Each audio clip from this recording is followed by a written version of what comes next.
नमस्कार। आज की वीडियो बहुत बहुत महत्वपूर्ण होने वाली है, तो वीडियो को अंत तक देखना, इसकी बिल्कुल मत करना।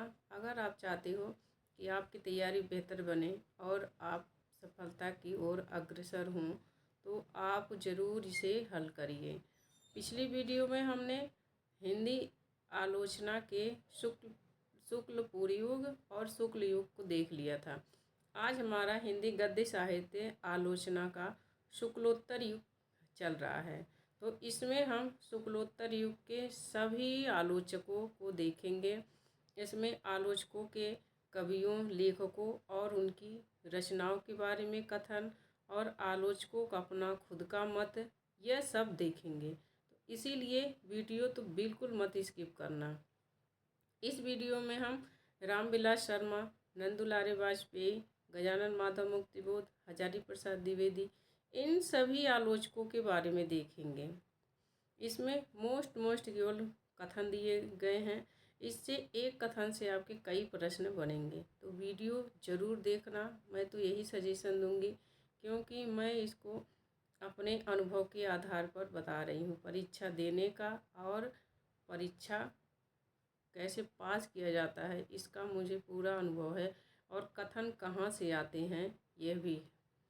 इसीलिए मैंने बहुत ही इसमें जो महत्वपूर्ण हैं वही रखे हैं। तो आज हम बिना किसी देरी के शुरू करते हैं हिंदी गद्य साहित्य आलोचना के शुक्लोत्तर युग के आलोचकों के बारे में जानना। इसकी शुरुआत स्वच्छंदतावादी समीक्षा से हुई, जो मोटे तौर पर शुक्ल जी की धारणाओं का प्रतिपक्ष है, माने उनके विरोध में हुई। उनका जो शुक्ल जी ने अपनी आलोचना की है, जो उनका आलोचना का पक्ष है, जो उनकी आलोचना है, जो उन्होंने जिस चीज़ों को महत्व नहीं दिया, जो कमियां थीं, उसके पूरा करने के लिए स्वच्छंदतावादी जो समीक्षा है, ये शुरुआत हुई।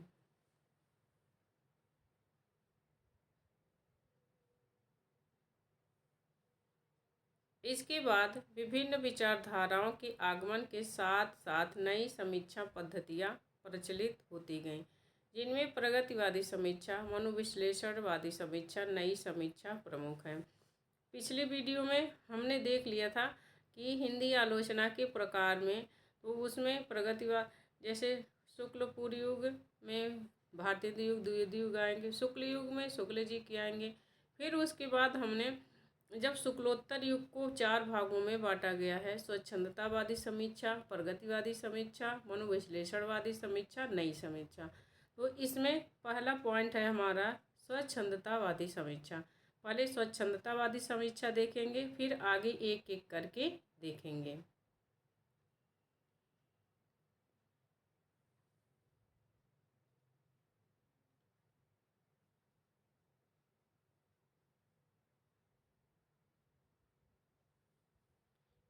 समीक्षा, स्वच्छंदतावादी समीक्षा किसे कहते हैं, इसके बारे में देखते हैं। वह पद्धति है, स्वच्छंदतावादी समीक्षा वह पद्धति है जो आचार्य शुक्ल की शास्त्रीय मान्यताओं से हिंदी समीक्षा को मुक्त करने का प्रयास करती है। जो उनकी मान्यताएं हैं, जो रूढ़ियां हैं, उनकी उससे मुक्त करने का यह है स्वच्छंदतावादी समीक्षा। शुक्ल जी की शास्त्रीय मान्यताओं से हिंदी समीक्षा को मुक्त करने का प्रयास करती है। इस आंदोलन से जुड़े समीक्षकों ने पश्चिमी स्वच्छंदतावाद, रोमांटिसिज्म से प्रभाव ग्रहण किया है। तो स्वच्छंदतावादी समीक्षा पश्चिमी स्वच्छंदतावाद से ग्रहण की गई है। ये रचना का मूल्यांकन मर्यादावाद और सामाजिक उपादेयता के आधार पर करने के स्थान पर रचनाकार की अनुभूतियों, उसकी वैयक्तिकता और उसकी सूक्ष्म सौंदर्य बोध आदि को महत्व देती है। स्वच्छंदतावादी समीक्षा क्या है? ये रचना का मूल्यांकन, जो किसी भी रचना का जब मूल्यांकन ये आलोचक करते हैं, तो मर्यादावाद और सामाजिक उपादेयता के आधार पर करने के स्थान पर, इस पर नहीं करते हैं। मर्यादावाद और सामाजिक उपादेयता पर वह अपना मूल्यांकन नहीं करते रचनाओं का, बल्कि रचनाकार की अनुभूतियों, उसकी वैयक्तिकता और उसके सूक्ष्म सौंदर्य बोध आदि को महत्व देते हैं।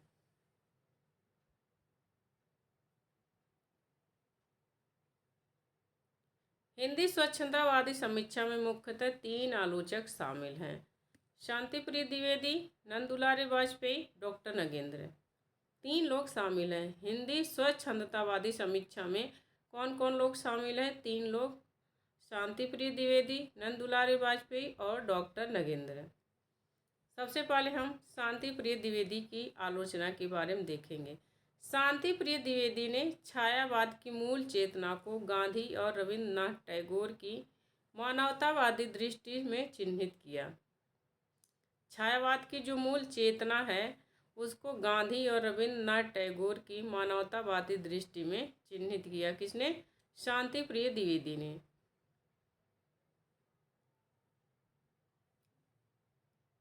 शांतिप्रिय द्विवेदी की आलोचनात्मक दृष्टि सौंदर्यवादी है, किंतु युग और साहित्य में वे प्रगतिवादी मूल्यों का समर्थन करते हैं। तो ये इम्पोर्टेंट है। शांतिप्रिय द्विवेदी की आलोचनात्मक दृष्टि सौंदर्यवादी है, किंतु युग और साहित्य क्या उनकी रचना है, युग और साहित्य में वे प्रगतिवादी मूल्यों का समर्थन करते हैं। अगले हमारे आलोचक हैं मोस्ट नंददुलारी वाजपेयी। इन्होंने समन्वयवादी समीक्षा पद्धति को विकसित किया, जिसमें स्वच्छंदतावाद एवं कलावाद, मार्क्सवाद एवं अध्यात्मवाद सभी परस्पर घुल मिल गए हैं। तो मोस्ट इम्पोर्टेंट है इनकी जो नंददुलारी वाजपेयी हैं, इनकी समीक्षा दृष्टि क्या है? इन्होंने समन्वयवादी समीक्षा पद्धति को विकसित किया है।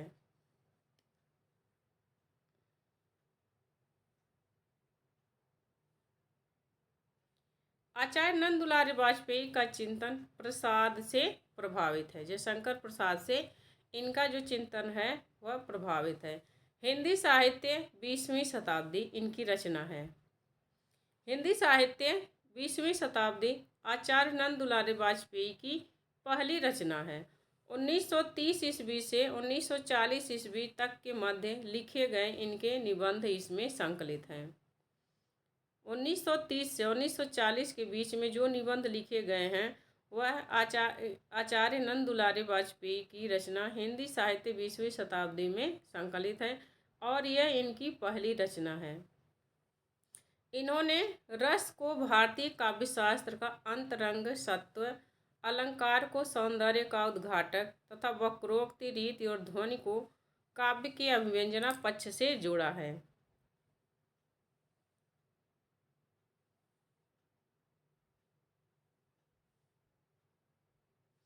आचार्य वाजपेयी ने सैद्धांतिक समीक्षा में भारतीय रस सिद्धांत को स्वीकार किया है, जिसमें रसानुभूति को ब्रह्मानंद सहोदर एवं वेदांत स्पर्श शून्य कहकर उसे अलौकिक बना देने का प्रयास गलत है।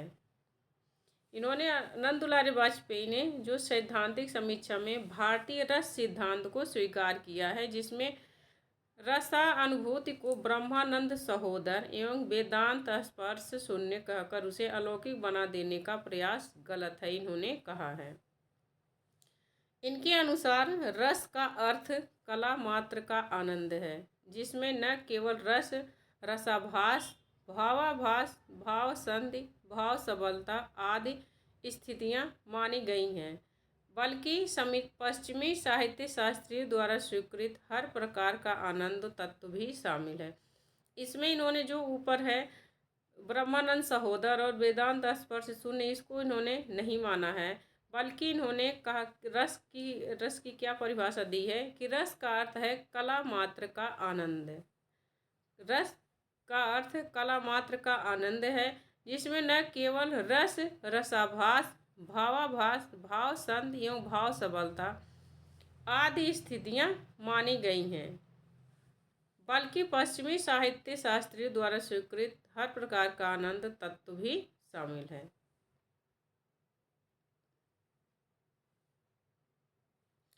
कला और सौंदर्य के बारे में वाजपेयी जी ने कहा है कि कला कभी अश्लील नहीं हो सकती और सौंदर्य तो हो ही नहीं सकता, असत्य तो हो ही नहीं सकता। वह चेतना की झलक है। मोस्ट इम्पोर्टेंट है। कला और सौंदर्य के बारे में नंद दुलारी वाजपेयी जी ने कहा है, क्या कहा है कि कला कभी अश्लील हो ही नहीं सकती और सौंदर्य असत्य तो हो ही नहीं सकता, वह तो चेतना की झलक है। ये इम्पोर्टेंट है। अलंकारों के संबंध में उनकी धारणा आचार्य शुक्ल के समान है और वे साफ कहते हैं कि अलंकार रस सिद्धि के साधन मात्र हैं। हर जो शुक्ल जी से और वाजपेयी जी का विचार हर जगह ऐसा नहीं है कि एक साथ नहीं मिलता, वो मत उनसे सहमत नहीं है, सहमत है, कहीं कहीं सहमत है। अलंकार के संबंध में वे शुक्ल जी की धारणा किससे सहमत है? वे कहते हैं कि अलंकार रस सिद्धि का साधन मात्र है।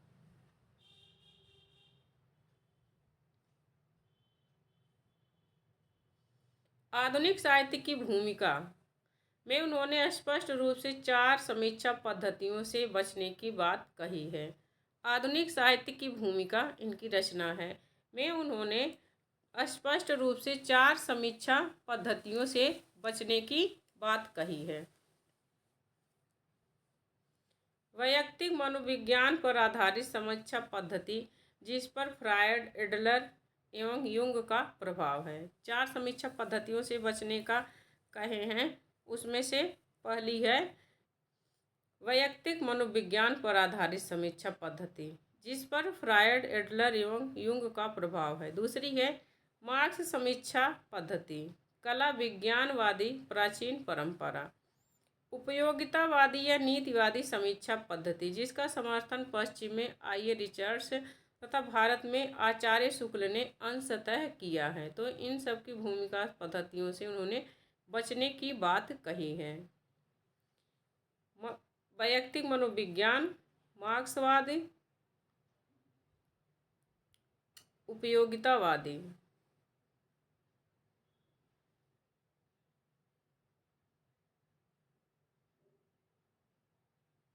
आगे देखते हैं। हिंदी साहित्य 20वीं शताब्दी की भूमिका में उन्होंने अपना दृष्टिकोण स्पष्ट करते हुए बताया कि वे आलोचना में 7 बातों का ध्यान रखते हैं। हिंदी साहित्य 20वीं शताब्दी की भूमिका में उन्होंने लिखा है कि जब वो किसी आलोचक की रचना की आलोचना करते हैं तो 7 बातों का ध्यान रखते हैं। पहला है कवि की अंतर्वृत्तियों का अध्ययन। दूसरा, कलात्मक सौष्ठव का अध्ययन। तीसरा है तकनीक शैली का अध्ययन। इन 7 में से कोई भी दे देगा वो तो इससे प्रश्न जरूर बनेगा, तो गलत मत करना, इसे 1-2 बार जरूर पढ़ लेना। कि प्रश्न ही पूछ लेगा कि हिंदी साहित्य 20वीं शताब्दी की भूमिका में नंद दुलारी वाजपेयी ने अपने दृष्टिकोण में क्या स्पष्ट किया है या क्या नहीं स्पष्ट किया है, ऐसे प्रश्न पूछ सकता है। तो नंबर 1 कवि की अंतर्वृत्तियों का अध्ययन। दूसरा है कलात्मक सौष्ठव का अध्ययन। तीसरा है तकनीक या शैली का अध्ययन। चौथा है समय और समाज तथा उनकी प्रेरणाओं का अध्ययन। पांचवा है कवि की जीवनी और रचना पर उसके प्रभाव का वर्णन।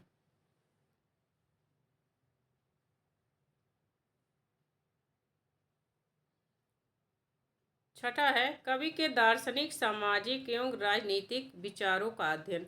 माने किसी भी चीज़ की आलोचना करते समय यह इन 7 बातों का ध्यान रखते हैं। 7वां है काव्य के जीवन संबंधी सामंजस्य एवं संदेश का अध्ययन। उनका कहना है कि कविता अपने उच्चतम स्तर पर पहुंचकर अलंकार विहीन हो जाती है। उस समय उसके प्रवाह में अलंकार, ध्वनि, वक्रोक्ति न जाने कहाँ बह जाते हैं और सारे संप्रदाय न जाने कैसे मटिया मेट हो जाते हैं। यह कथन दे सकता है, तो 1-2 बार पढ़ लेना कि पूछ लेगा यह किस आलोचक का कथन है। तो यह नंद दुलारी वाजपेयी का कथन है। नंद दुलारी वाजपेयी कहते हैं कि कविता अपने उच्चतम स्तर पर जब पहुंच जाती है तो वह उसमें अलंकार नहीं रह जाता है। उसके प्रवाह में अलंकार, ध्वनि, वक्रोक्त सब पता नहीं कहाँ बह जाते हैं और सारे संप्रदाय मटिया मेट हो जाती है, मैंने वो किसी चीज़ का, किसी भी परंपरा का पालन नहीं करती है जब अपने उच्चतम स्तर पर कविता पहुंच जाती है। आगे मोस्ट इम्पोर्टेंट कथन है, आचार्य शुक्ल से असहमति के बिंदु, माने किन किन बिंदुओं पर नंद दुलारे वाजपेयी आचार्य शुक्ल से असहमत थे। पर देखते हैं, वे पहले समर्थ आलोचक हैं जो आचार्य शुक्ल की मान्यताओं से टकराए। ऐसा विशेष रूप से दो संदर्भों में हुआ, सूरदास एवं छायावाद के संदर्भ में। दो चीज़ों को लेकर उन्होंने टकराए, उनसे टक्कर लिए शुक्ल जी से।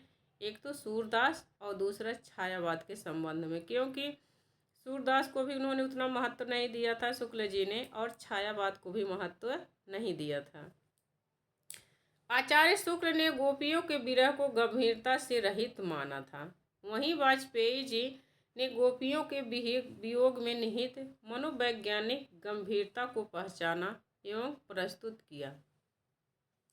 तो शुक्ल जी ने सूरदास की गोपियों के विरह को गंभीरता से रहित माने थे, और लेकिन तो इन्होंने उसको मनोवैज्ञानिक गंभीरता को पहचाना और प्रस्तुत किया।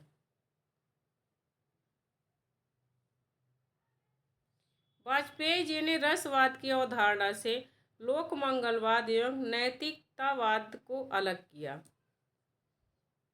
नंद दुलारे वाजपेयी ने रसवाद की धारणा से लोकमंगलवाद एवं नैतिकतावाद को अलग किया, जिस कारण छायावादियों का रसात्मक साहित्य उनके लिए अत्यंत सुंदर बन गया। आगे है, दृष्टिकोण के अंतर के आधार पर आचार्य वाजपेयी ने छायावाद के संबंध में कुछ मौलिक मान्यताएं प्रस्तुत की, जैसे यह कि छायावाद मूलतः रहस्यवाद नहीं है, बल्कि रहस्यात्मक आवरण के मध्य उसकी मूल चिंता राष्ट्रीय एवं सांस्कृतिक है। जैसे कहा जाता है ना कि छायावाद में रहस्यवाद पाया जाता है, तो नंद दुलारे वाजपेयी कह रहे हैं कि छायावाद मूलतः रहस्यवाद नहीं है, बल्कि रहस्यात्मक के आवरण में उसकी मूल चिंता क्या है, राष्ट्रीय व सांस्कृतिक है।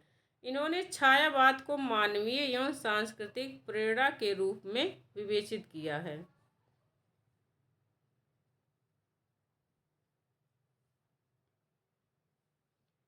वाजपेयी जी भारतीय परंपरा को आदर्शोन्मुख मानते हुए सकारात्मक विकासवादी यथार्थवाद को स्वीकार करते हैं। आदर्श उन्मुख मानते हुए विचारधारा को सकारात्मक विकासवादी यथार्थवाद को स्वीकार करते हैं। अंतश्चेतनावादी यथार्थवाद, प्रकृतिवादी यथार्थवाद, निराशा और कुंठावादी यथार्थवाद को हिंदी साहित्य से पृथक रखना चाहते हैं।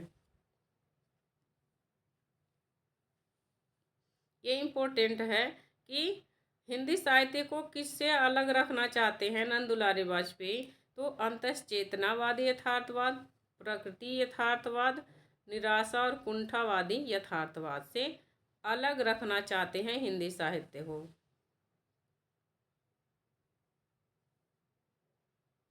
उन्होंने आधुनिक कविता में प्रगतिवाद, प्रयोगवाद एवं नई कविता तीनों पर लिखा है। हालांकि उन्हें प्रगतिवाद अधिक पसंद नहीं आया, क्योंकि वह एक विचारधारा मार्क्सवाद से पूर्णतः प्रभावित है, लेकिन उन्होंने सब पर लिखा है। प्रगतिवाद, प्रयोगवाद और नई कविता तीनों पर उन्होंने अपनी आलोचनात्मक कृतियां लिखी हैं। वाजपेयी जी मार्क्सवाद के विरोधी नहीं हैं, अपितु मार्क्सवाद एवं आध्यात्मिकता के समन्वय की इच्छा रखते हैं। ये समन्वयवादी आलोचक हैं नंद दुलारे वाजपेयी, यह ध्यान रखना। मार्क्सवाद का विरोध नहीं करते हैं, बल्कि वह चाहते हैं कि मार्क्सवाद और आध्यात्मिकता दोनों एक में मिल जाए।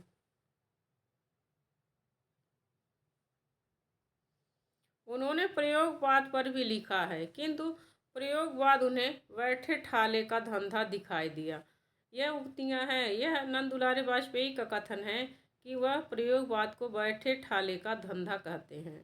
प्रेमचंद के अति सामाजिक दृष्टिकोण के प्रति नापसंदगी जाहिर करते हुए उन्हें द्वितीय कोटि का रचनाकार कहा है।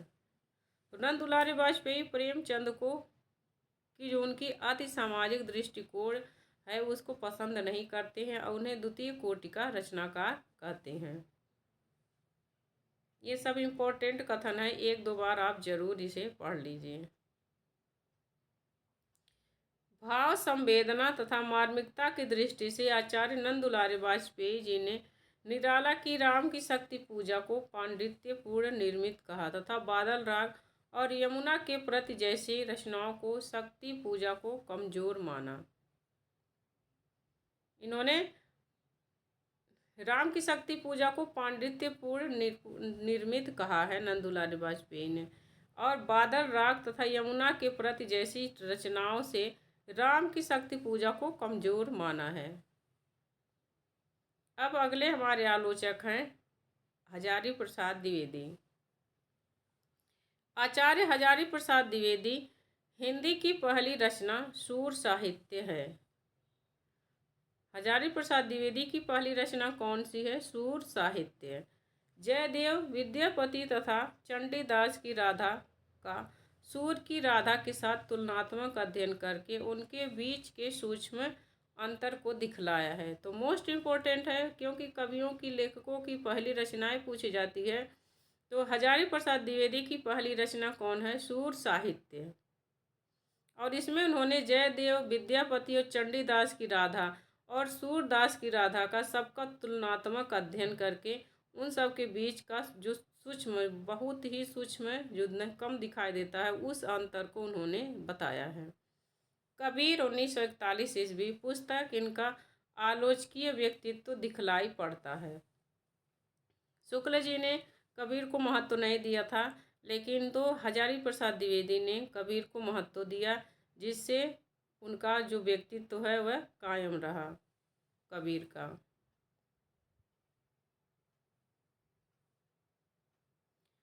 1965 ईस्वी में कालिदास की लालिती योजना नामक पुस्तक का प्रकाशन हुआ। इस किताब में द्विवेदी जी ने कालिदास के माध्यम से भारतीय सौंदर्य दृष्टि की व्याख्या की है। कालिदास की लालित योजना के माध्यम से भारतीय सौंदर्य दृष्टि की व्याख्या की है। इन्हें ऐतिहासिक सांस्कृतिक चेतना से युक्त मानवतावादी आलोचक माना जाता है। मोस्ट इम्पोर्टेंट है कि हजारी प्रसाद द्विवेदी को ऐतिहासिक सांस्कृतिक चेतना से युक्त मानवतावादी आलोचक माना जाता है।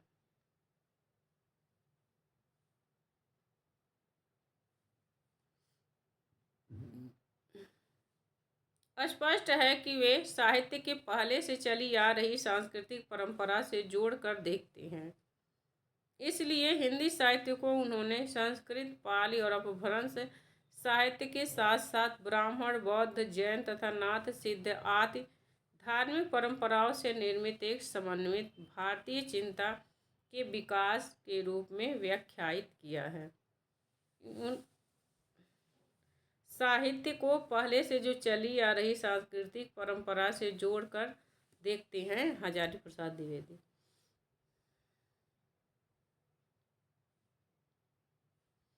आचार्य रामचंद्र शुक्ल से असहमति के बिंदु।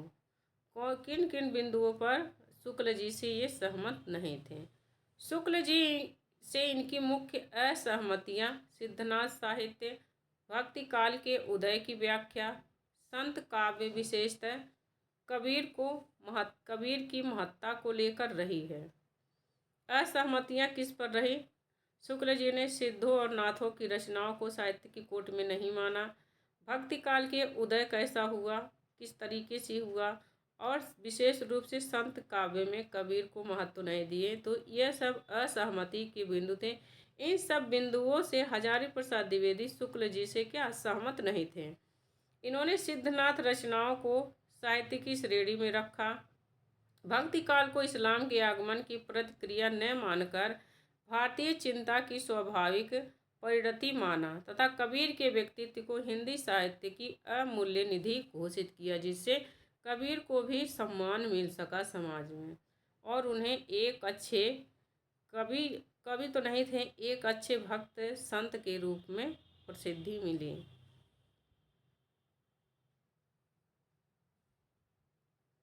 इन्होंने शुक्ल जी के समान ही रीतिकाल की आलोचना की तथा अलंकार को सीमित अर्थों में ही ग्राह्य माना।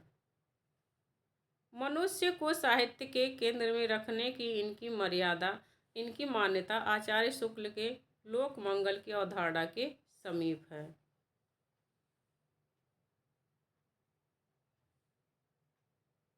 उन्होंने सूर सागर के लिरिकल या गीत काव्यात्मक पक्ष को महाकाव्यात्मक दर्जा दिया। सूरदास को भी महत्व दिया और सूरदास को शुक्ल जी ने महत्व नहीं दिया था। वे लिखते हैं, कौन? हजारी प्रसाद द्विवेदी। प्रगतिवादी आंदोलन बहुत महान उद्देश्य से चालित है।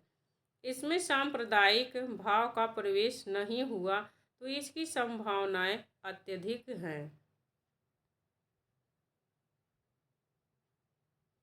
प्रगतिवाद का आंदोलन उन्होंने कहा है कि महान उद्देश्य से चालित हुआ। अगर इसमें सांप्रदायिक भाव प्रवेश नहीं हुआ तो इसकी संभावनाएं अधिक हैं।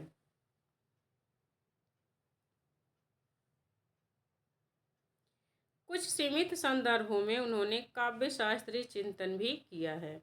साहित्य का मर्म कृति में प्रायः ऐसा चिंतन दिखाई देता है। साहित्य का मर्म इन्हीं की रचना है, हजारी प्रसाद द्विवेदी की। हजारी प्रसाद द्विवेदी ने कविता के संदर्भ में कहा है कि भावावेग, कल्पना और पद लालित्य को कविता कहा जा सकता है।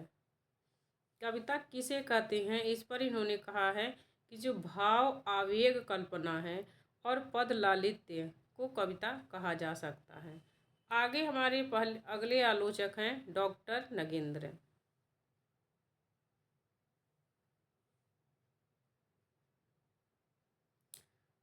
डॉक्टर नगेंद्र का मूल योगदान छायावाद के महत्व की स्थापना से शुरू होकर वैश्विक साहित्य के निर्माण के प्रयास तक विस्तृत है। इन्होंने भी छायावाद के महत्व को बनाए रखने की कोशिश की है। आलोचना की आस्था 1966 में नामक अपने निबंध संग्रह में डॉक्टर नगेंद्र ने अपनी साहित्यिक मान्यताओं को रेखांकित किया।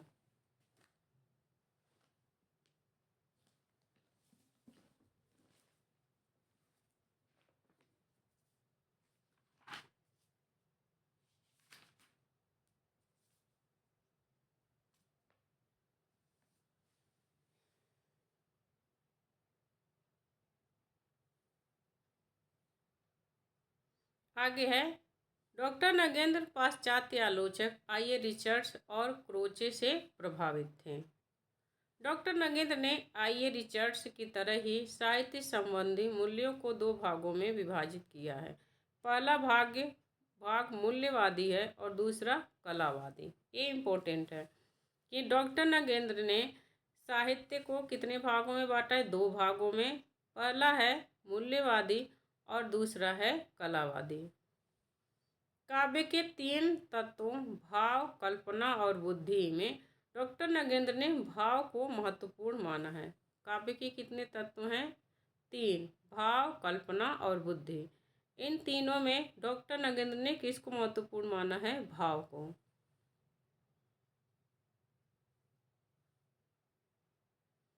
डॉक्टर नगेंद्र अपने मूल दृष्टिकोण में रसवादी और व्यक्तित्ववादी आलोचक हैं। यही कारण है कि डॉक्टर नगेंद्र जब आलोचना करते हुए साहित्य की उसके उद्देश्य की अनुकूलता में पहचान करते हैं तो सामाजिक और ऐतिहासिक संदर्भ उन्हें आवश्यक नहीं लगते। समझ लो, ये इनकी कमी भी है। जो डॉक्टर नगेंद्र हैं वह कैसे हैं? रसवादी और व्यक्तिवादी आलोचक हैं। तो इसीलिए जब वह किसी साहित्य की आलोचना करते हैं तो वह सामाजिक और ऐतिहासिक संदर्भ को उतना ज़रूरी नहीं समझते और उसे महत्व नहीं देते हैं, सामाजिक और ऐतिहासिक संदर्भ को। डॉक्टर नगेंद्र सिगमंड फ्रायड की मनोविश्लेषणवादी मान्यताओं से प्रभावित प्रतीत होते हैं। मिथक और साहित्य में स्पष्टता लिखते हैं कि साहित्य काफ़ी अंशों में वैयक्तिक अवचेतन की ही नहीं, व्यक्ति के चेतन की भी सृष्टि है। मिथक और साहित्य इनकी रचना है। डॉक्टर नगेंद्र ने अपनी व्यवहारिक समीक्षा का आरंभ छायावाद पर कुछ निबंधों के माध्यम से 1937 ईस्वी में किया। इन्होंने डॉक्टर नगेंद्र ने अपनी व्यवहारिक समीक्षा का आरंभ कैसे किया? छायावाद पर कुछ निबंध लिख करके इन्होंने किया। इसके अतिरिक्त इसी समय उन्होंने अपनी पहली पुस्तक सुमित्रा नंदन पंत लिखी। तो डॉक्टर नगेंद्र की पहली रचना कौन सी है? पहली पुस्तक कौन सी है? सुमित्रा नंदन पंत। पंत पर लिखी उनकी पुस्तक को आचार्य शुक्ल ने भी ठीक ठिकाने की पुस्तक कहकर प्रशंसित किया। कामायनी के अध्ययन की समस्याएं में उनकी मनोवैज्ञानिक और कलात्मक दृष्टि पूरी गहराई से व्यक्त हुई है।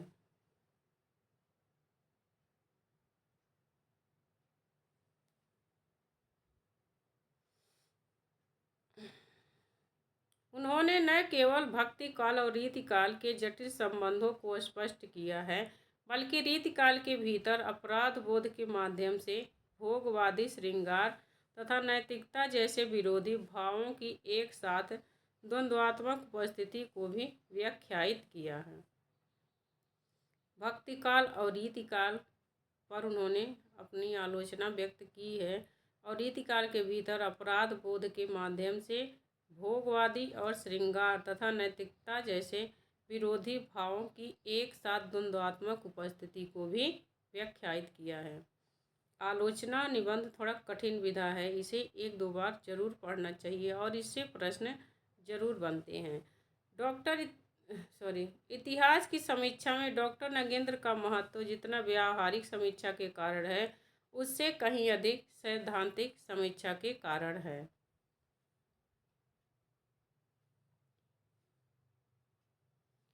साहित्य के मान, कविता क्या है और साहित्य का मर्म जैसे निबंध और भारतीय शास्त्र की भूमिका जैसा ग्रंथ प्रकाश में आता है। इन्होंने पश्चिम के मनोवैज्ञानिक एवं नए समीक्षक आई रिचर्ड्स की पुस्तक प्रिंसिपल ऑफ लिटरेरी क्रिटिसिज्म से प्रभावित होकर साहित्य में कल्पना का उपयोग शीर्षक से सैद्धांतिक निबंध लिखा। मोस्ट इम्पोर्टेंट है ये तो मोस्ट इम्पोर्टेंट है। प्रश्न इससे बन सकता है कि डॉक्टर नगेंद्र की साहित्य में कल्पना का उपयोग किस रचना से प्रभावित है या किस पश्चिमी विचारक से प्रभावित है। तो यह आपका इम्पोर्टेंट है। इन्होंने डॉक्टर नगेंद्र ने पश्चिम के मनोवैज्ञानिक और नए समीक्षक आई रिचर्ड्स की पुस्तक प्रिंसिपल्स ऑफ लिटरेरी क्रिटिसिज्म से प्रभावित होकर साहित्य में कल्पना का उपयोग शीर्षक से सैद्धांतिक निबंध लिखा है।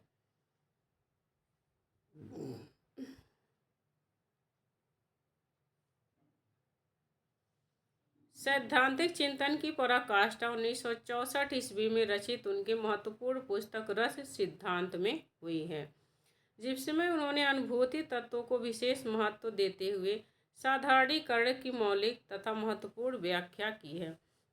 इन्होंने भी साधारणीकरण के ऊपर अपने विचार प्रस्तुत किए हैं। डॉक्टर नगेंद्र रस को मानवीय अनुभूतियों से संपृक्त मानते हैं।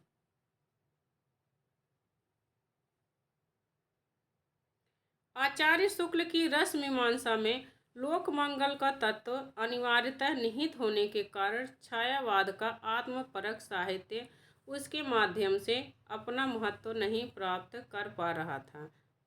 आचार्य शुक्ल की रस मीमांसा में लोक मंगल का तत्व अनिवार्यतः निहित होने के कारण छायावाद का आत्मपरक साहित्य उसके माध्यम से अपना महत्व नहीं प्राप्त कर पा रहा था। लेकिन डॉक्टर नगेंद्र द्वारा की गई आत्मनिष्ठ आनंदवादी व्याख्या से छायावादी कविताएं भी रसात्मक प्रतिमानों पर खरी उतरने लगे। शुक्ल जी ने तो छायावाद का एकदम सत्यानाश कर दिया था, लेकिन बाद के जो आलोचक हुए उन लोगों ने छायावाद के कवियों को और छायावाद युग को महत्व दिया, ताकि उनका भी साहित्य में स्थान तभी बना हुआ है।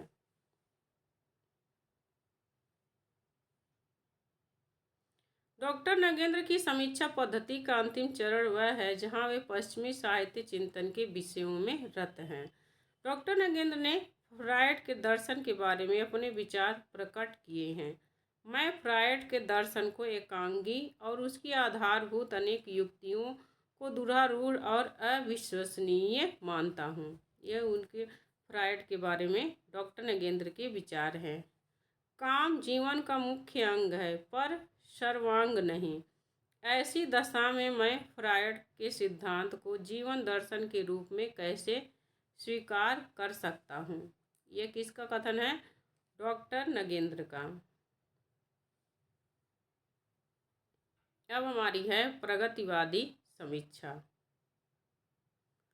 हिंदी की प्रगतिवादी समीक्षा 1936 ईस्वी में प्रगतिशील लेखक संघ की स्थापना के बाद अस्तित्व में आई।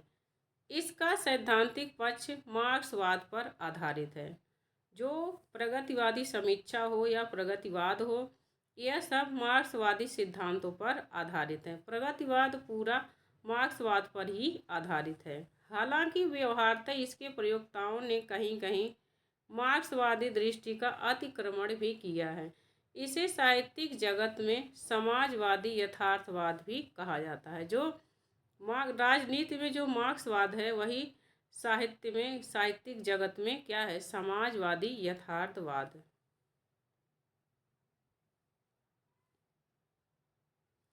इसके अनुसार प्राकृतिक जगत की व्याख्या द्वंद्वात्मक भौतिकवाद से होती है और मानवीय इतिहास की व्याख्या ऐतिहासिक भौतिकवाद से। प्राकृतिक जगत की व्याख्या द्वंद्वात्मक भौतिकवाद से होती है और मानवीय इतिहास की व्याख्या ऐतिहासिक भौतिकवाद से। प्रगतिवादी व्यवहारिक समीक्षा कई समीक्षकों के माध्यम से विकसित हुई है, जिनमें प्रमुख हैं शिवदान सिंह चौहान, प्रकाश चंद्र गुप्त, रामविलास शर्मा, गजानन माधव मुक्तिबोध और नामवर सिंह। यह सब प्रगतिवादी समीक्षक हैं। कौन कौन? शिवदान सिंह चौहान, प्रकाश चंद्र गुप्त, रामविलास शर्मा, गजानन माधव मुक्तिबोध और नामवर सिंह हैं।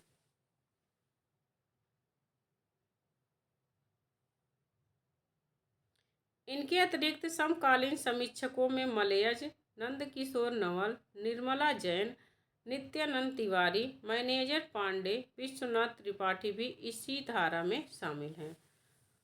ये तो प्रगतिवादी समीक्षक है, लेकिन जो समकालीन समीक्षकों में यह मलयज, नंदकिशोर नवल, निर्मला जैन, नित्यानंद तिवारी, मैनेजर पांडे और विश्वनाथ त्रिपाठी, यह सब भी प्रगतिवादी समीक्षा में शामिल हैं। प्रगतिवादी समीक्षा की सैद्धांतिक मान्यताएं। साहित्य स्वायत्त वस्तु नहीं वरन वह अपने सामाजिक दायित्वों से बंधा है।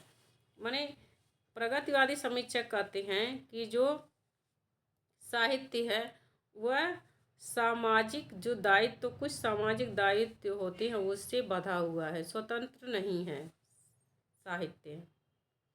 साहित्य सामाजिक दायित्वों से बंधा हुआ है। साहित्य का उद्देश्य आनंद या रस की उद्भावना नहीं है, क्योंकि सामाजिक परिवर्तन के लिए समाज को आनंदित नहीं, आंदोलित करने की आवश्यकता है। ये लोग आंदोलन और इन सब का विरोध, इन सब का आंदोलन को बढ़ावा देते हैं। इसीलिए कह रहे हैं कि जो साहित्य है वह समाज में क्या परिवर्तन के लिए है, समाज को आनंदित करने के लिए नहीं है। साहित्य में महत्व वस्तु का है, रूप का नहीं। जॉर्ज लुकाच के महान यथार्थवाद में वस्तु को अधिक महत्व देते हुए भी रूप के प्रति कुछ लचीला दृष्टिकोण अपनाया गया है। जो जॉर्ज लुकाच का है यथार्थवाद, ग्रेट रिलीजन, इसमें वस्तु को बहुत अधिक महत्व दिया गया, लेकिन रूप को भी कुछ थोड़ा बहुत दृष्टिकोण में अपनाया गया है। हिंदी प्रगतिवादी समीक्षा में भी मुक्तिबोध और नामवर सिंह की दृष्टि ऐसी ही है, दृष्टिकोण ऐसा ही है। कैसा? जॉर्ज लुकाच के जैसा। ये इम्पोर्टेंट है।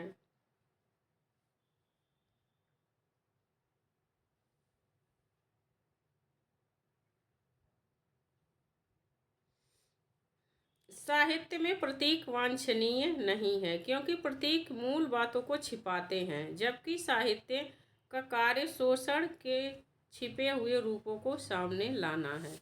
कह रहे हैं साहित्य में प्रतीक वांछनीय नहीं है, जरूरी नहीं है, क्योंकि प्रतीक का मूल काम क्या है? छिपाना। प्रतीकों के माध्यम से लोग कहते हैं तो प्रतीक मूल बात को छिपा लेता है और दूसरी बातों से व्यक्त करता है। तो कह रहे हैं कि साहित्य का कार्य जो शोषण हो रहा है, शोषण को छिपाना नहीं है, शोषण को छिपे हुए रूप को बाहर ले आना, सामने लाना है, यह साहित्य का काम है। हिंदी में प्रगतिवादी या मार्क्सवादी आलोचना समीक्षा के प्रणेता शिवदान सिंह चौहान हैं। इम्पोर्टेंट है।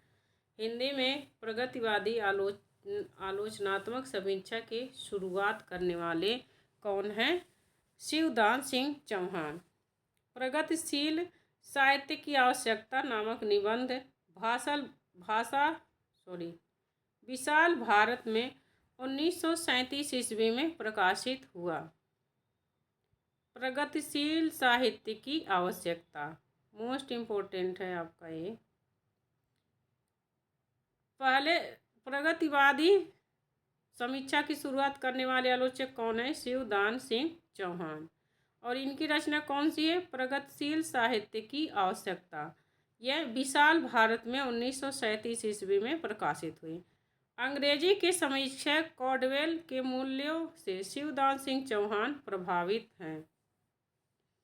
यह प्रश्न बन सकता है कि शिवदान सिंह चौहान किससे प्रभावित हैं? तो अंग्रेजी के समीक्षक कॉडवेल के मूल्य जो हैं उससे शिवदान सिंह प्रभावित हैं।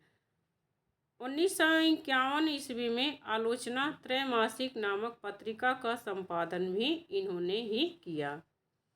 आलोचना पत्रिका का संपादन 1951 ईस्वी में शिवदान सिंह चौहान ने ही किया।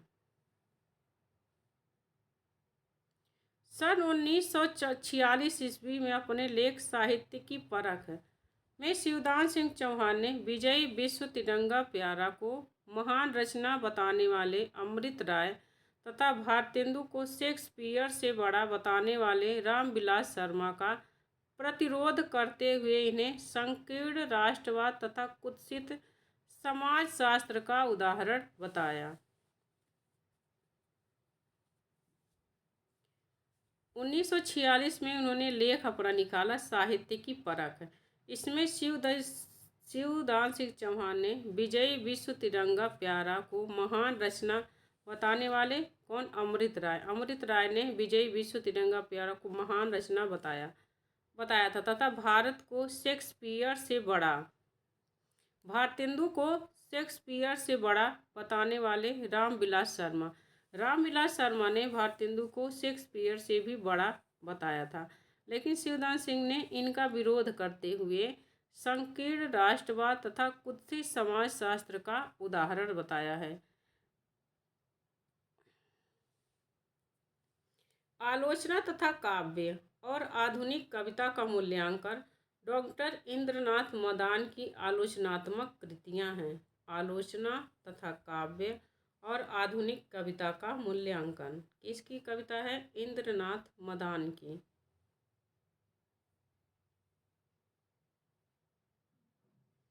इंद्रनाथ मदान की आलोचकीय दृष्टि में किसी भी तरह का पूर्वाग्रह या फिर किसी भी तरह के वादों का अभाव दिखाई देता है। मार्क्सवादी आलोचक प्रकाश चंद्र गुप्त ने खुद को ध्वंसात्मक आलोचना से दूर रखते हुए सृजनात्मक मूल्यों का पक्ष लिया है। अब हमारे दूसरे आलोचक हैं प्रगतिवादी समीक्षा के रामविलास शर्मा। रामविलास शर्मा एक मार्क्सवादी रचनाकार हैं, किंतु इन्होंने अपने सृजनात्मक विवेक से मार्क्सवाद का एक प्रगतिशील संस्करण तैयार किया है। इन्होंने हिंदी समीक्षा की चर्चा करते हुए जिन क्षेत्रों को छुआ है उनमें संस्कृत और अंग्रेजी साहित्य, भाषा विज्ञान, इतिहास, मार्क्सवाद, उपनिवेशवाद, समाजशास्त्र और दर्शनवाद जैसे विषय परस्पर संलयित होकर व्यक्त हुए हैं। उन्हें इन सब विषयों पर इन्होंने अपनी समीक्षा प्रस्तुत की है।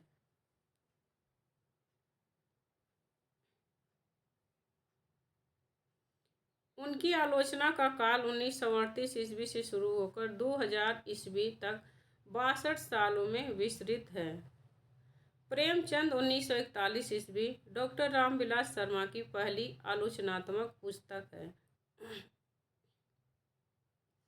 इस पुस्तक में डॉक्टर रामविलास शर्मा ने मार्क्सवादी समीक्षा सिद्धांतों के आधार पर प्रेमचंद का विश्लेषण किया है। रामविलास शर्मा ने मार्क्सवादी समीक्षा सिद्धांतों के आधार पर प्रेमचंद का विश्लेषण किया है। पहली पुस्तक कौन सी है? प्रेमचंद और उनका युग 1952 ईस्वी डॉक्टर रामविलास शर्मा की दूसरी आलोचनात्मक पुस्तक है। इस किताब में डॉक्टर रामविलास शर्मा ने प्रेमचंद के साथ तत्कालीन साहित्यिक आंदोलनों का ही विश्लेषण किया है। प्रेमचंद और उनका युग में रामविलास शर्मा ने प्रेमचंद के साथ उस समय के तत्कालीन साहित्यिक आंदोलनों का भी विश्लेषण किया है। उन्होंने आलोचकों में रामचंद्र शुक्ल, उपन्यासकारों में प्रेमचंद तथा कवियों में निराला सर्वाधिक प्रिय हैं। रामविलास शर्मा को आलोचकों में रामचंद्र शुक्ल, उपन्यासकारों में प्रेमचंद और कवियों में निराला सबसे अधिक प्रिय हैं। हिंदी साहित्य में राष्ट्रीय और जनवादी तत्वों को प्रतिष्ठित करने के कारण इन्हें भारतेंदु मंडल, विशेषतः भारतेंदु की प्रशंसा की है।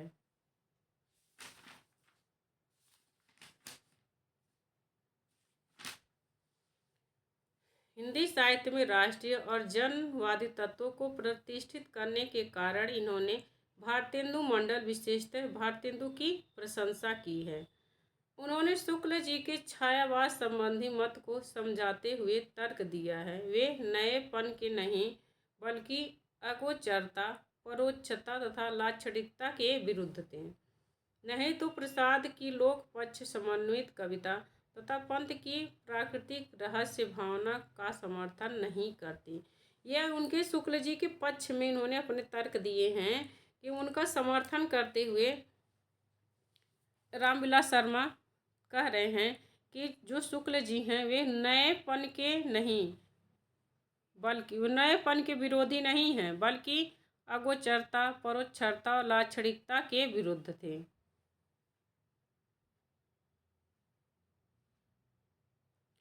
रीति काव्य के संबंध में उन्होंने डॉक्टर नगेंद्र के मत का खंडन करते हुए शुक्ल जी के मत की पुनः प्रतिष्ठा की तथा संत साहित्य की समीक्षा में शुक्ल जी के अधूरे कार्य को पूरा करते हुए उसके महत्व का उल्लेख किया है।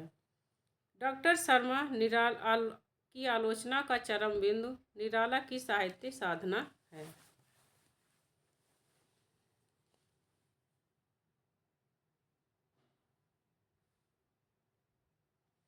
वे सौंदर्य की वस्तुगत सत्ता और सामाजिक विकास, ये रचना है इनकी कि सौंदर्य की वस्तुगत सत्ता और सामाजिक विकास नामक निबंध में सौंदर्य को केवल व्यक्ति या विषय में नियत करने के स्थान पर दोनों की अंतर्क्रिया के रूप में देखते हैं।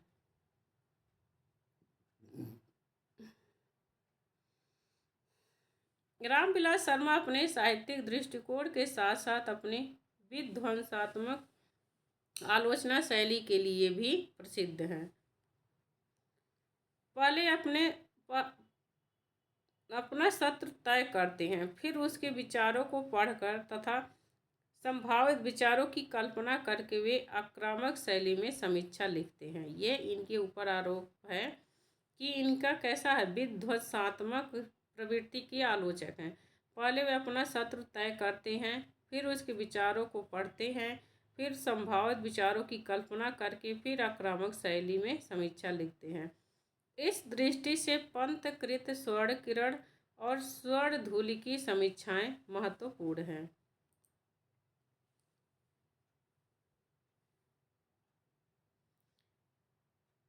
डॉक्टर रामविलास शर्मा ने द्विवेदी युग के बारे में अपना मत स्पष्ट करते हुए कहते हैं कि साहित्य में जो रीति विरोधी क्रांति शुरू हुई उसका पहला चरण द्विवेदी युग और उसी का विकास छायावाद और प्रगतिवाद में होता है।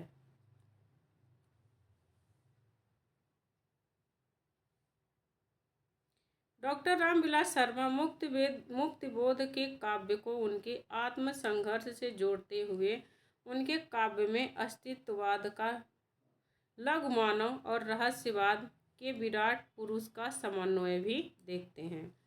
डॉक्टर रामविलास शर्मा ने शमशेर के काव्य को रीतिवादी, रोमानी सौंदर्यबोध और मार्क्सवादी विवेक के द्वंद्व का माना है। इन्होंने केदारनाथ अग्रवाल तथा नागार्जुन की प्रशंसा की है। रूप भावना विचार को काव्य सर्जना का मूल आधार माना है। रामविलास शर्मा ने रूप भावना और विचार को काव्य सर्जना का मूल आधार माना है। श्रृंगार के महत्व को मानते हुए डॉक्टर रामविलास शर्मा ने करुणा को काव्य का सर्वोत्तम गुण माना है। मोस्ट इम्पोर्टेंट है, श्रृंगार के महत्व को मानते हुए डॉक्टर रामविलास शर्मा ने करुणा को काव्य का सर्वोत्तम गुण माना है। करुणा काव्य का सर्वोत्तम गुण है। डॉक्टर रामविलास शर्मा के अनुसार काव्य का प्रयोजन है कवि और कलाकार का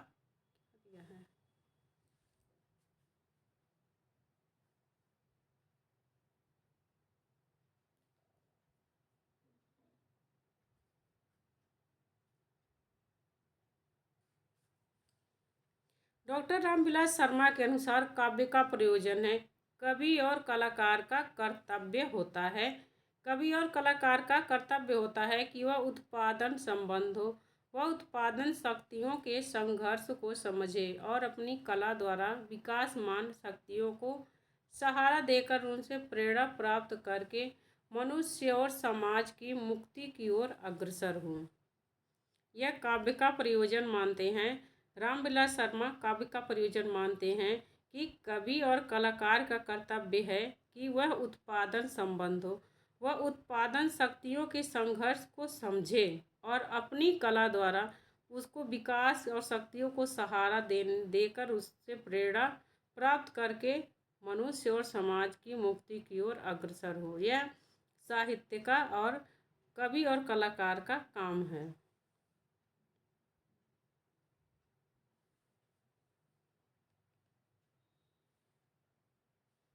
रामविलास शर्मा की जातीय समीक्षा दृष्टि। रामविलास जी की जातीयता में के भाषाई, राजनीतिक, सामाजिक एवं सांस्कृतिक संदर्भ सभी सौंदर्य अनिवार्य हैं। रामविलास शर्मा जी के लिए जातीयता नेशनलिटी व उपराष्ट्रीयता के अर्थ में है।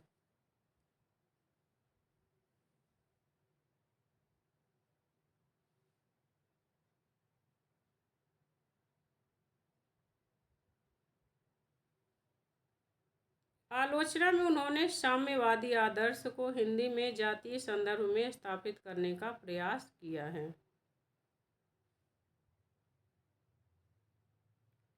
उत्तर भारतीय हिंदी भाषी राज्यों को उन्होंने हिंदी जाति के रूप में संगठित करने की परिकल्पना रखी है। डॉक्टर रामविलास शर्मा की मान्यता थी कि इस इलाके में हिंदी जाति की चेतना बहुत कम होने के बावजूद इतिहास की विशिष्टताओं और किसानों मजदूरों की मध्यवर्गीय स्थिति के कारण ऐसी जातीय पहचान बनाने की भरपूर संभावनाएं हैं।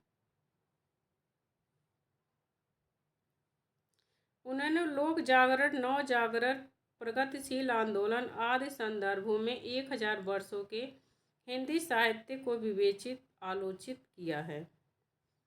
जाति के दृष्टिकोण के आधार पर उन्होंने तुलसी को हिंदी जातीय स्मृति का सबसे बड़ा कवि माना है।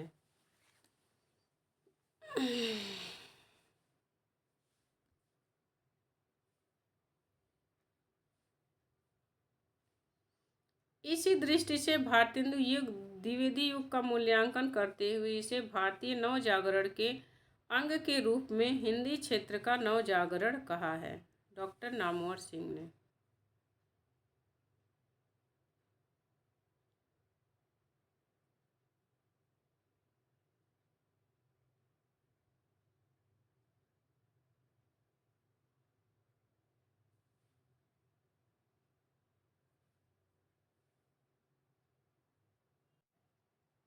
हमारे अगले आलोचक हैं नामवर सिंह। डॉक्टर नामवर सिंह साहित्य में रूप के विश्लेषण को ध्यान में रखते हुए रूप और वस्तु के द्वंद्वात्मक तनाव को रेखांकित करते हैं।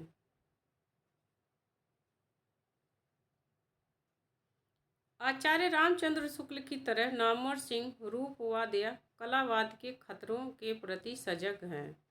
आगे है समाजशास्त्र की कुंठित धारा और कलावाद के हरासमुख नजरिए के खिलाफ डॉक्टर नगेंद्र हमेशा प्रयत्नशील रहे हैं।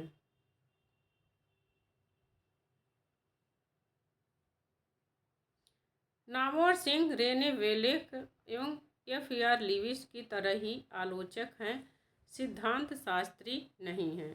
डॉक्टर नामवर सिंह ने अपना आलोचक जीवन हिंदी के विकास में अपभ्रंश का योगदान से शुरू किया था। मतलब इनकी पहली आलोचना कौन सी है? हिंदी विकास में अपभ्रंश का योगदान।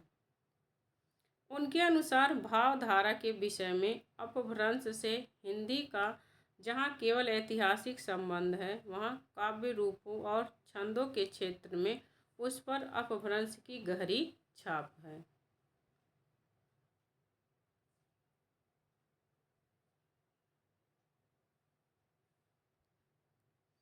हेमचंद के प्राकृत व्याकरण में अपभ्रंश के उद्धृत दोहों को की नामवर सिंह ने व्याख्या की है। 12 अध्यायों में विभक्त छायावाद नामक कृति में विभिन्न अध्यायों के विवेच्य विषयों को सूचित करने के लिए जो शीर्षक दिए गए हैं, उनमें से अधिकांश छायावादी कवियों की पंक्तियों के ही टुकड़े हैं। माने छायावाद नामक कृति नामवर सिंह की भी है, जिसमें क्या 12 अध्याय हैं।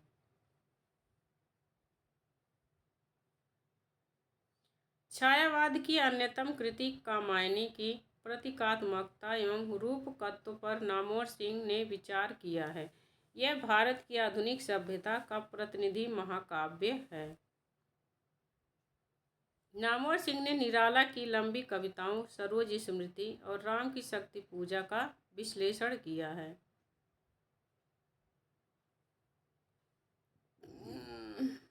कथा साहित्य में प्रेमचंद तथा उनके समकालीनों के साथ ही उन्होंने नई कविता की तर्ज पर नई कहानी के तमाम कथाकारों की भी सहानुभूति एवं संवेदना के धरातल पर विश्लेषण मूल्यांकन किया है। प्रेमचंद का और उनके समय के जो लेखक थे और नई कविता पर भी उन्होंने अनेक अपनी आलोचनात्मक व्याख्या कैसे की है? सहानुभूति एवं संवेदना के धरातल पर उनका विश्लेषण और मूल्यांकन किया है।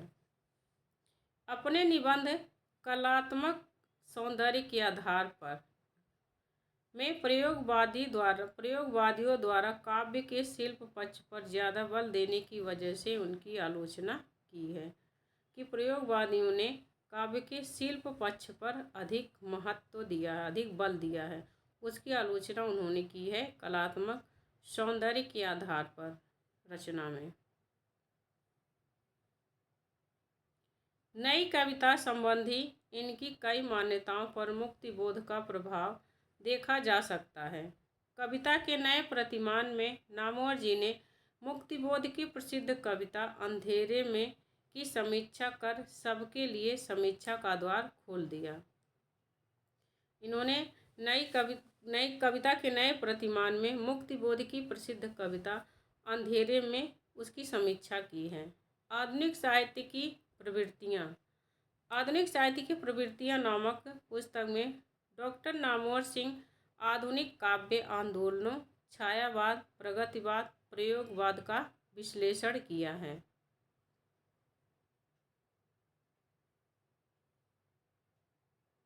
एक साहित्यिक की डायरी की समीक्षा में लिखते हैं कि जो नई कविता निम्न वर्ग के जीवन संघर्ष को यथार्थ के धरातल पर व्यक्त करती है, उसके केंद्र में मुक्तिबोध है, अज्ञेय नहीं।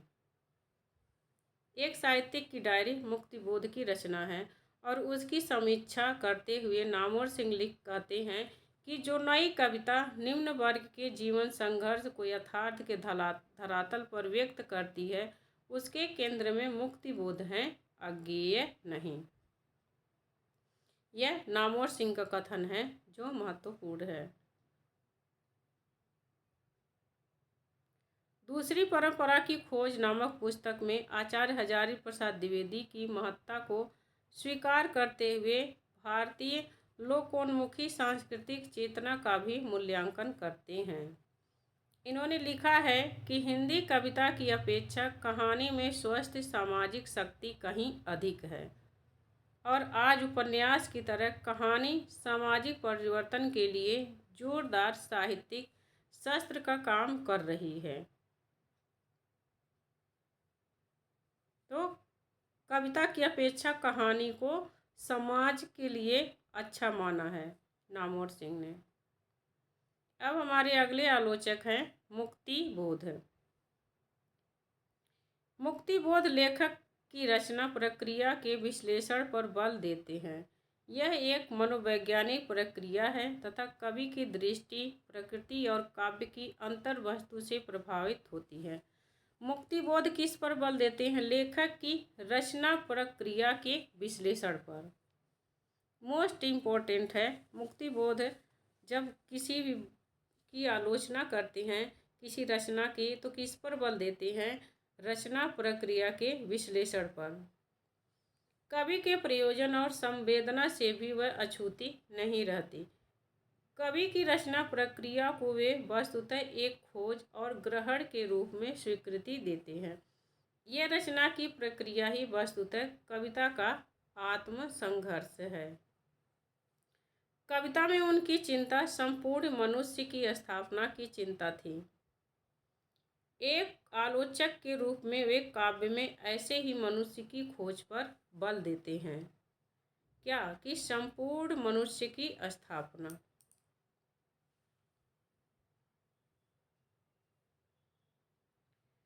मुक्तिबोध कविता को व्यक्तिवादी तथा सामाजिक जैसी दो परस्पर विरोधी धाराओं में बांटकर देखे जाने वाली प्रवृत्ति का विरोध करते हैं। मुक्तिबोध ने कविता को व्यक्तिवादी और सामाजिक दो विरोधी धाराओं में बांट कर देखे जाने वाले पर उनका विरोध करते हैं, जो दो अलग अलग क्षेत्रों में बांट कर रचना का मूल्यांकन और रचनाकार का मूल्यांकन करते हैं।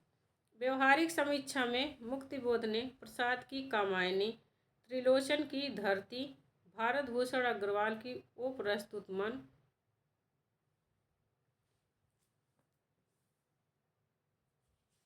धर्मवीर भारती की अंधा युग, दिनकर की उर्वशी, व्यवहारिक समीक्षा में मुक्तिबोध ने प्रसाद की कामायनी, त्रिलोचन की धरती, भारत भूषण अग्रवाल की ओ प्रस्तुत मन, धर्मवीर भारती की अंधा युग, दिनकर की उर्वशी आदि कृतियों की समीक्षाएं लिखी हैं। इसके अतिरिक्त प्रेमचंद, शमशेर बहादुर सिंह, सुभद्रा कुमारी चौहान, हरिशंकर पर लिखे गए निबंधों के साथ ही विदेशी साहित्य पर भी की गई उनकी टिप्पणियों में कहानियों तथा समकालीन रूसी आदि उपन्यास, इस सब पर भी इन्होंने व्याख्या की, अपना मत प्रस्तुत किया है। अब मनोविश्लेषणवादी समीक्षा। मनोविश्लेषण नामक एक नई समीक्षा शाखा की स्थापना फ्रायड, एडलर और युंग ने की है। मनोविश्लेषणवाद के सिद्धांत। फ्रायड ने काम वृत्ति को, एडलर ने हीनता की पूर्ति की प्रवृत्ति को तथा युंग ने जिजीविषा या अमरत्व की आकांक्षा को जीवन की प्रेरक शक्ति के रूप में माना है। ये मनोविश्लेषणवाद के तीनों लोग समर्थक हैं। तीनों लोग ने अपने अपने विचार में अलग अलग चीज़ों को महत्व दिया है। फ्रायड ने काम प्रवृत्ति को, एडलर ने हीनता की प्रवृत्ति की पूर्ति को और युंग ने जिजीविषा या अमरत्व की आकांक्षा को जीवन प्रेरक शक्ति के रूप में माना है।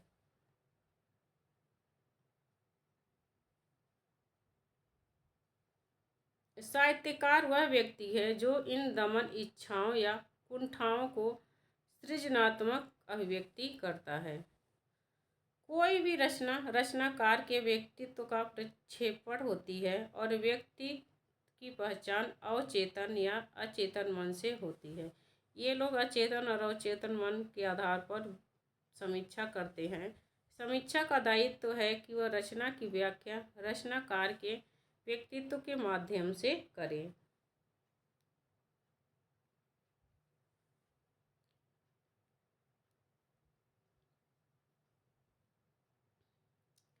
काम चेतना के सिद्धांत के अतिरिक्त प्रभुत्व की कामना और जीवित रहने की इच्छा के सिद्धांत पर भी मनुष्य की गहनतम प्रवृत्तियों की व्याख्या करते हैं, जिनका प्रयोग साहित्यिक समीक्षा में किया जाना चाहिए।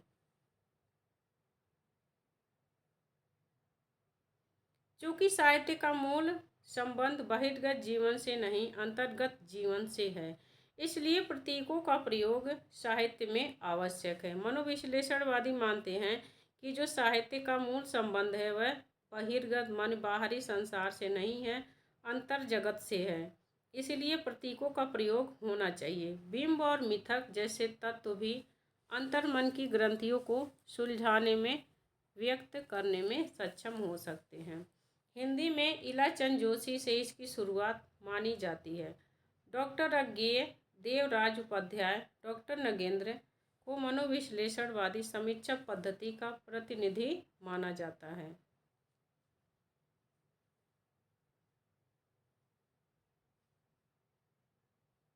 इलाचंद जोशी ने फ्रायड के दैत्य विचारक इलाचंद जोशी ने फ्रायड को क्या कहा है? दैत्य विचारक। इन्होंने साहित्य में सुखवाद में विषाद नामक नए रस की कल्पना की है। इलाचंद जोशी ने साहित्य में दुखवाद में विषाद नामक नए रस की कल्पना की है। एडलर ने प्रभुत्व की कामना, क्षतिपूर्ति के सिद्धांत और वासना के सिद्धांत से अज्ञेय प्रभावित है। एडलर से अज्ञेय प्रभावित हैं। उसके किस सिद्धांत से? प्रभुत्व की कामना, क्षतिपूर्ति के सिद्धांत, वासना के सिद्धांत से अज्ञेय प्रभावित हैं।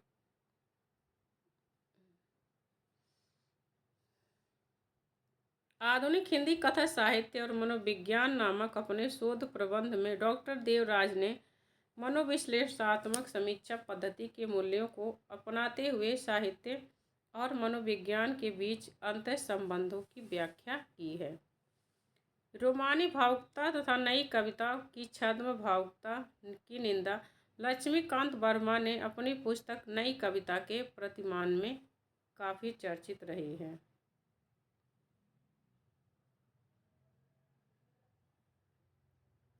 जैनेन्द्र ने तो मनोविश्लेषणवाद और गांधीवाद को आपस में घुला मिला दिया है। अब है नई समीक्षा। नई समीक्षा अंग्रेजी शब्द न्यू क्रिटिसिज्म का अनुवाद है। यह 20वीं शताब्दी के आरंभ में अमेरिका व यूरोप में विकसित हुई नई समीक्षा आंदोलन से भी प्रभावित है। नई समीक्षा का क्या नाम है? New criticism. और ये 20वीं शताब्दी से अमेरिका और यूरोप में विकसित हुई थी।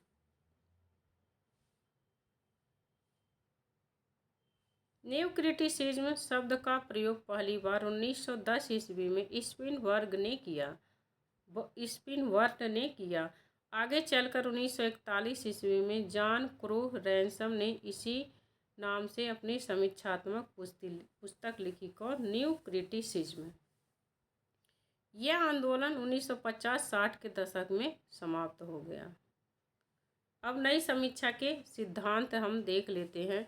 रचना एक स्वायत्त इकाई है जिसका मूल्यांकन भाषिक एवं साहित्यिक प्रतिमानों पर ही होना चाहिए, साहित्येतर या सामाजिक प्रतिमानों पर नहीं। मोस्ट इम्पोर्टेंट है, नई समीक्षा का सिद्धांत यह है कि जो रचना है वह स्वतंत्र इकाई है और इसका मूल्यांकन भाषिक और साहित्यिक प्रतिमानों माने भाषाओं और साहित्यिक प्रतिमानों पर ही होना चाहिए, साहित्य से इतर या सामाजिक प्रतिमानों पर नहीं। सामाजिक प्रतिमानों पर साहित्य का मूल्यांकन नहीं करना चाहिए, यह नई समीक्षा कहती है। साथ ही रचना भावनाओं का तीव्र उच्छलन नहीं बल्कि उस पर अंकुश रखकर निर्वैयक्तिकता के साथ रची जाती है। स्वानुभूति, भोगे हुए यथार्थ, गैर रोमांटिक बौद्धिकता पर आधारित होने के कारण हिंदी में नई समीक्षा आंदोलन मुख्यतः प्रगतिवादी व स्वच्छंदतावादी दृष्टियों के विरुद्ध विकसित हुआ। इम्पोर्टेंट है, नई समीक्षा कैसी है? गैर रोमांटिक, बौद्धिकता इस पर प्रभावित है। भोगे हुए यथार्थ का भोगा हुआ यथार्थ है, इसकी साहित्यिक विधा है, माने साहित्य, इसी पर साहित्य लिखा गया है नई समीक्षा में।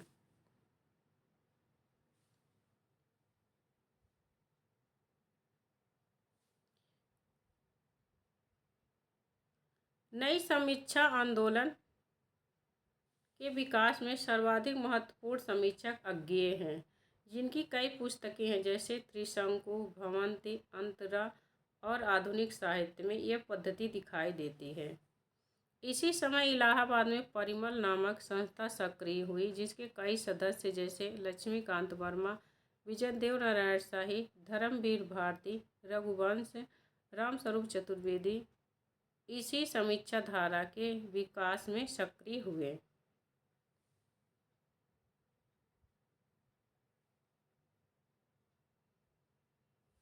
इन आलोचकों की प्रमुख पुस्तकें इस प्रकार हैं।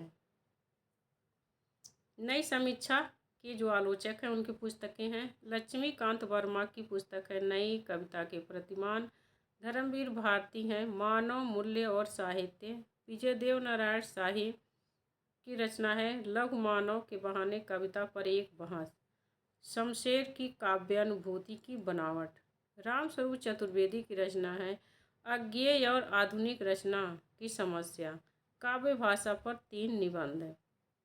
डॉक्टर रघुवंश की रचना है आधुनिकता और सृजनशीलता, निर्मल वर्मा की रचना है कला का जोखिम, रमेश चंद्र शाह की रचना है अज्ञेय और असाध्य वीणा, अज्ञेय वागर्थ का वैभव।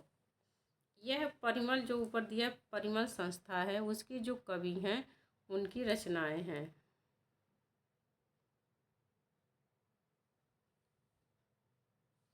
परिमल समूह से बाहर के जो समीक्षक इसमें सक्रिय रहे हैं वे निर्मल वर्मा तथा रमेश चंद्र शाह हैं। आधुनिक साहित्य का परिप्रेक्ष्य डॉक्टर रघुवंश की ऐसी आलोचनात्मक कृति है जिसमें उन्होंने भारतेंदु से लेकर नई कविता तक के आंदोलन पर अपनी समीक्षात्मक दृष्टि प्रस्तुत की है। आधुनिक साहित्य का परिप्रेक्ष्य डॉक्टर रघुवंश की आलोचनात्मक कृति है। इसमें इन्होंने भारतेंदु युग से लेकर के नई कविता तक के जितने भी आंदोलन हुए हैं उस पर अपनी समीक्षात्मक आलोचना लिखी है।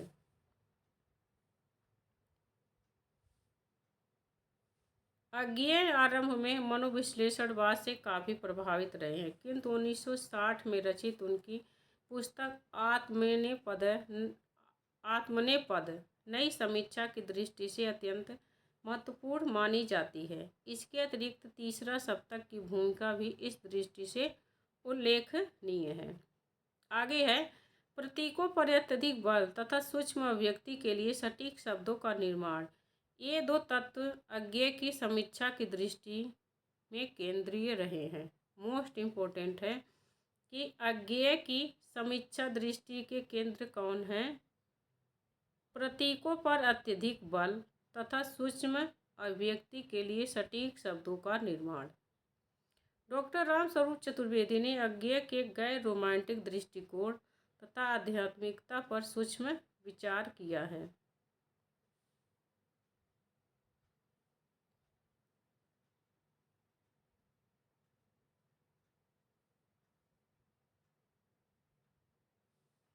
लक्ष्मीकांत वर्मा की पुस्तक नई कविता के प्रतिमान नई समीक्षा की पहली प्रमुख पुस्तक मानी जाती है। धर्मवीर भारती की पुस्तक मानव मूल्य और साहित्य इस क्रम में महत्वपूर्ण है। अन्य प्रसिद्ध समीक्षात्मक ग्रंथों में शमशेर बहादुर सिंह का निबंध संकलन दो आब तथा नलिन बिलोचन शर्मा की पुस्तक साहित्य का इतिहास दर्शन प्रमुख है। अब यहाँ पर हमारा आलोचना खत्म होता है। अब आगे की वीडियो में हम प्रमुख आलोचकों के कथनों को देखेंगे और समकालीन आलोचना देखेंगे। आलोचना इसमें से ज़रूर प्रश्न मिलते हैं, तो इसे ज़रूर पूछिए, पढ़िए। तो वीडियो अच्छी लगी हो तो आप हमारे चैनल हिंदी साहित्य अर्चना को सब्सक्राइब करिए। मिलते हैं नेक्स्ट वीडियो में, तब तक के लिए नमस्कार।